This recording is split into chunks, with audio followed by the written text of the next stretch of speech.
Bienvenidos a una presentación especial del programa Abre la Biblia con el pastor Colin Smith. Soy Nathan Díaz. Esta semana disfrutaremos de una lectura dramática del libro El cielo, ¿cómo llegué aquí? La historia del ladrón en la cruz, escrito por el pastor Colin Smith en voz de Javier Arriola. Se trata de una de las historias más increíbles de todo el Nuevo Testamento. Aquí está este hombre que sería el último que esperarías ver en el cielo. Y gracias a Jesús, ahí está. Creo que esto rompe con la afirmación más común que tenemos sobre cómo entrar al cielo, que llegamos ahí al vivir una vida suficientemente buena. Esta persona no lo hizo y no estaba en la posición de lograrlo, y aún así, Jesús le dice, de cierto te digo, que hoy estarás conmigo en el paraíso. Esta es la primera parte del libro El cielo, ¿cómo llegué aquí? La historia del ladrón en la cruz. Disfrútenlo. Capítulo 1. Desayuno. 6 a.m. No muchos hombres abren sus ojos por la mañana sabiendo que es su último día en la tierra. Hasta aquí llegué. Hoy es el día que moriré. Mirando hacia atrás, todo lo que sucedió ese día y cómo terminó, todavía me sorprende. Me desperté en la celda donde me habían detenido, esperando mi ejecución, o, para ser más exacto, la tortura, la humillación y el descenso largo y lento hacia la muerte en una cruz. Solo los romanos podían perpetuar tal barbaridad, y yo los odiaba con cada fibra de mi ser. Trataré de narrarles una historia que comenzó en una casa común, nada del otro mundo.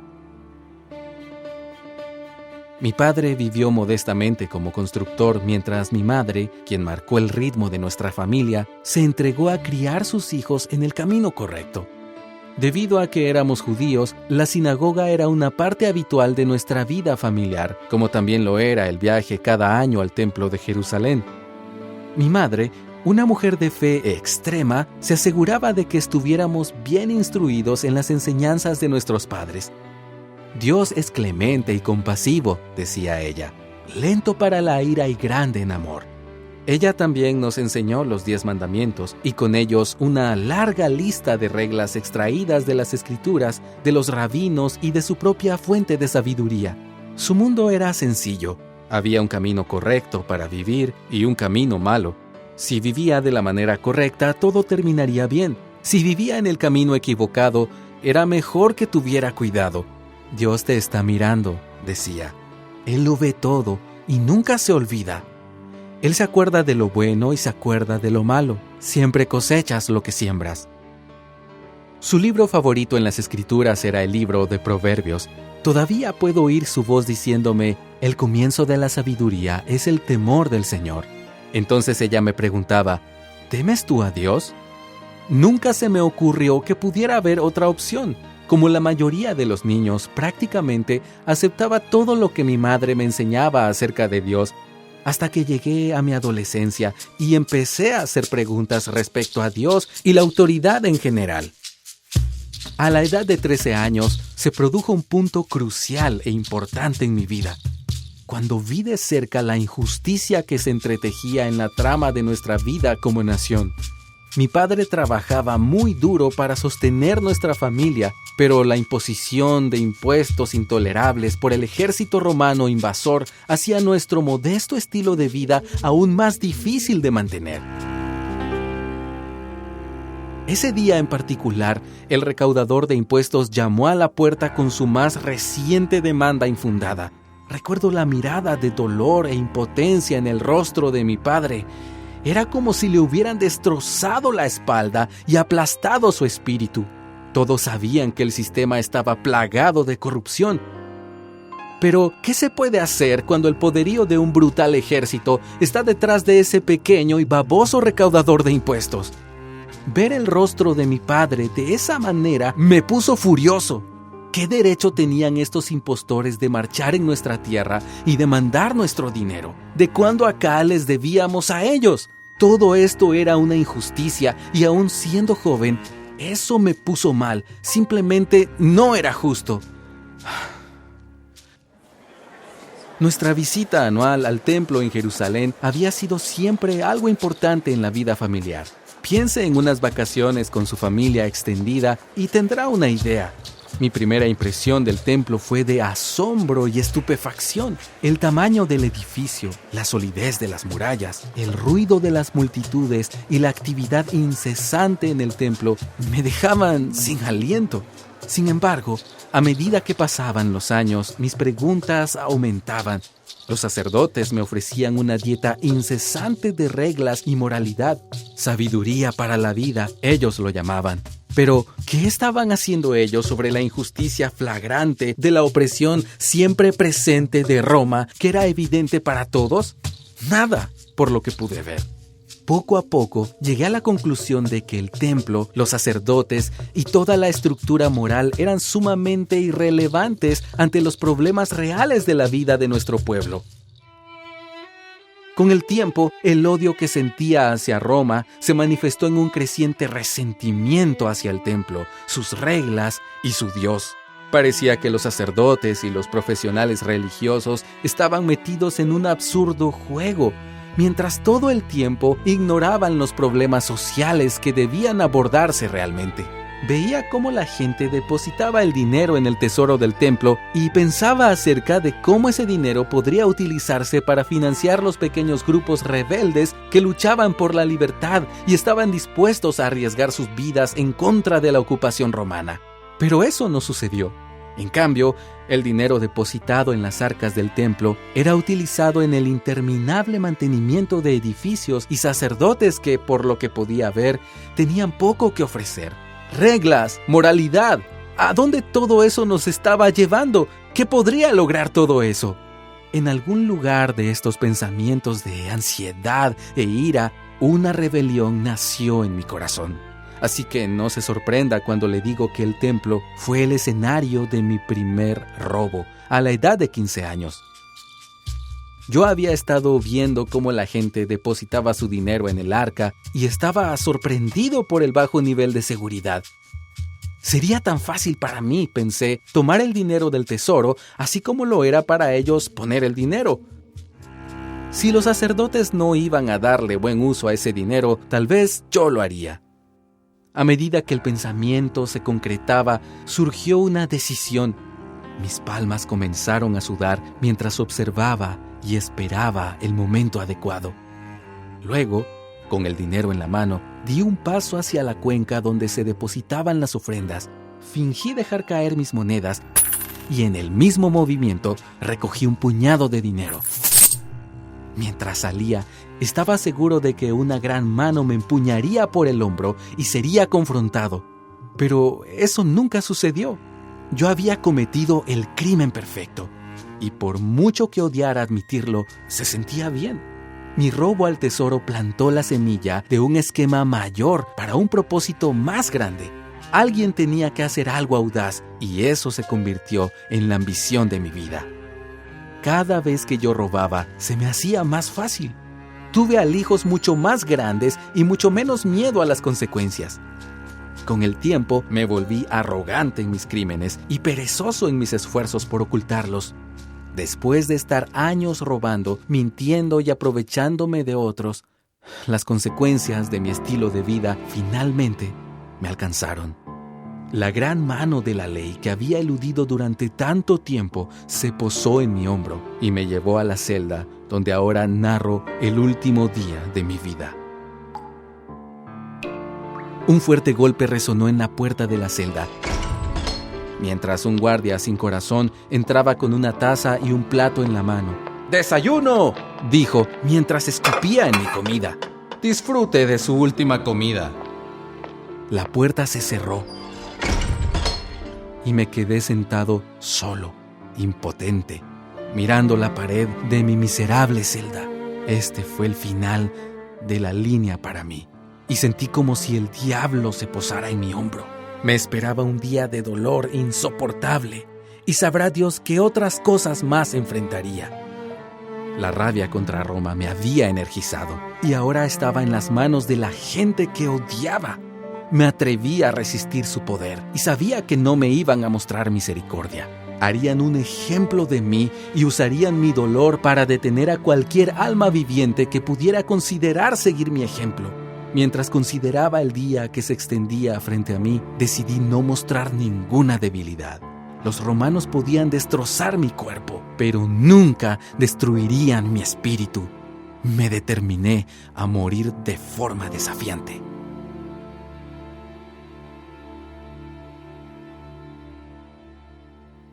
Capítulo 2.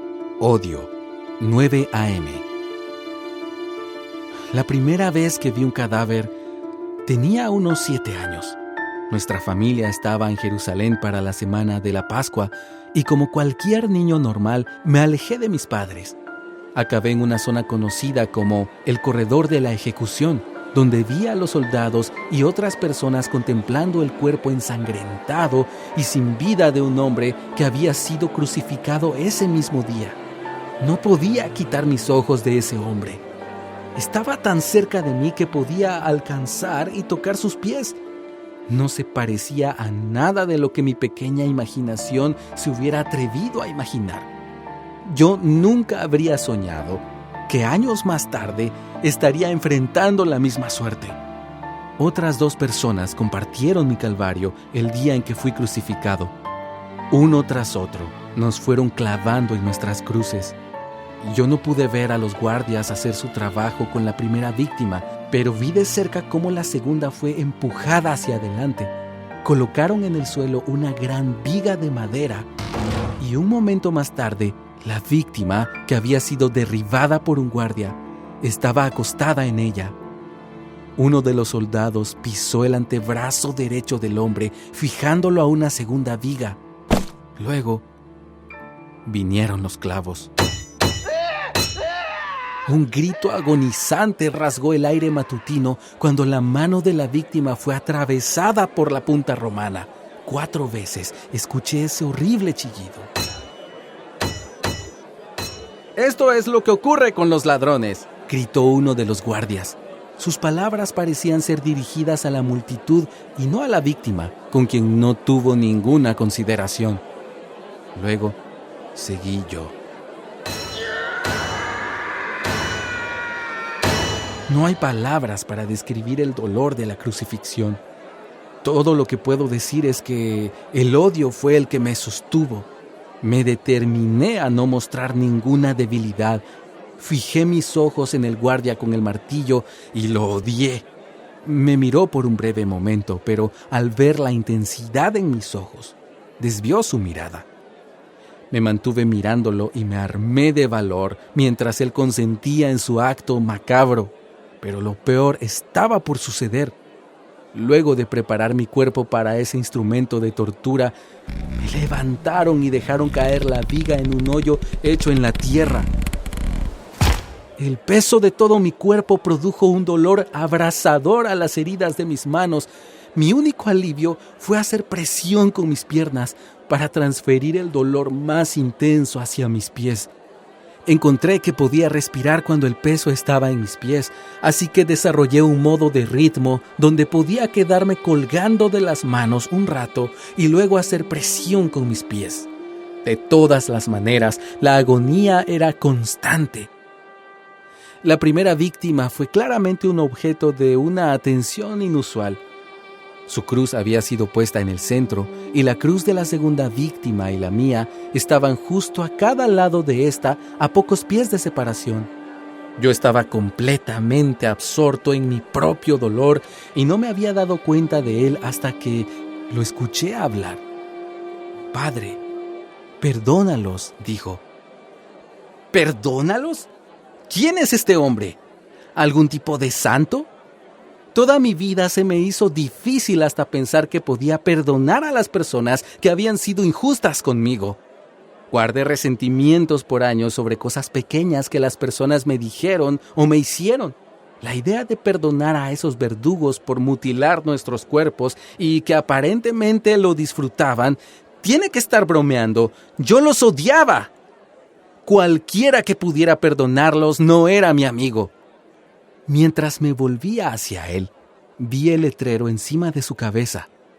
Jesús de Nazaret, Rey de los Judíos. ¿Jesús? Yo había escuchado de él, el que era de Nazaret y que decía ser el Mesías. Hubo historias del norte acerca de milagros y cosas parecidas. Uno de los presos que estaba a 2 celdas de mí reclamaba haber estado entre la multitud cuando Jesús supuestamente ayudó a un hombre ciego a recuperar su vista en Betsaida. Bueno, pensé, si él es capaz de hacer milagros, seguramente este es un día para que se produzca uno. Sin embargo, siempre es lo mismo con estos tipos religiosos. Grandes reclamos, buenos pensamientos, pero ninguna fuerza muscular para confrontar las duras realidades del mundo. Verlo retorcerse en agonía solo parecía probar mi punto de vista. Orar por perdón podría sonar impresionante para algunos, pero nunca podría compararse con el poder crudo de los clavos y el martillo. Lo miré y lo menosprecié. Yo no estaba solo. Las crucifixiones siempre atraían a las multitudes, pero esta multitud era más grande y más hostil de lo usual. La gente caminaba de un lado al otro frente a su cruz, mirando hacia arriba y dirigiéndose a la víctima indefensa que estaba sobre ellos. Alguien gritó: «Si tú eres el Hijo de Dios, baja de esa cruz». La multitud respondió cantando al unísono: «Baja de ahí, baja de ahí, baja de ahí». Entonces alguien dio un paso al frente y le señaló. «Él salvó a otros», gritó, haciendo una pausa para rematar con su frase clave. «Pero él no puede salvarse a sí mismo». La multitud irrumpió en risa. Si hubiera podido reírme, probablemente me habría unido a ellos. Pero en la posición que yo estaba, apenas si podía respirar. Luego otra persona tomó la palabra. «Él es el rey de Israel. Dejen que baje ahora de la cruz». Eso hizo que la multitud volviera nuevamente a cantar: «¡Baja de ahí!». Nadie más puso la más mínima atención hacia mí o la segunda víctima. Todo el mundo estaba enfocado en él. Nunca olvidaré que aun cuando él estaba siendo ridiculizado sin misericordia, sentí una extraña sensación de celo hacia él. Al menos él estaba siendo notorio. Parecía que su vida había hecho la diferencia. Me sentí irrelevante y vencido, y eso me hizo odiarle aún más. Luego los sacerdotes del templo aparecieron con sus túnicas religiosas, mirando de modo extraño y fuera de lugar la escena de la ejecución. La multitud se fue callando cuando ellos llegaron, y pronto hubo silencio mientras la gente esperaba para escuchar lo que ellos tenían que decir. Uno de los sacerdotes alzó su cabeza cubierta por un turbante y miró a Jesús. Habló de manera lenta, imponente y distinguida. «Si tú eres el Cristo», pausó él, mientras un murmullo recorrió por la multitud, «baja de esa cruz». Otro júbilo mayor se escuchó de la multitud, seguido por otra ronda de «baja de ahí».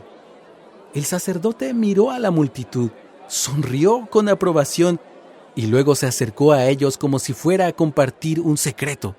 «Él confía en Dios», dijo con una sonrisa burlona. Entonces, retirándose, gritó: «Vamos a ver si Dios lo quiere».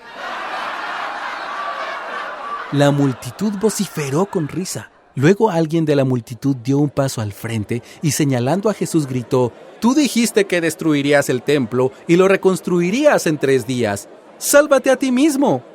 Mientras las burlas exasperaban, me preguntaba cómo este Jesús había iniciado tanta hostilidad. Después de todo, alguien que quería destruir el templo no podía ser del todo malo en lo que a mí respecta.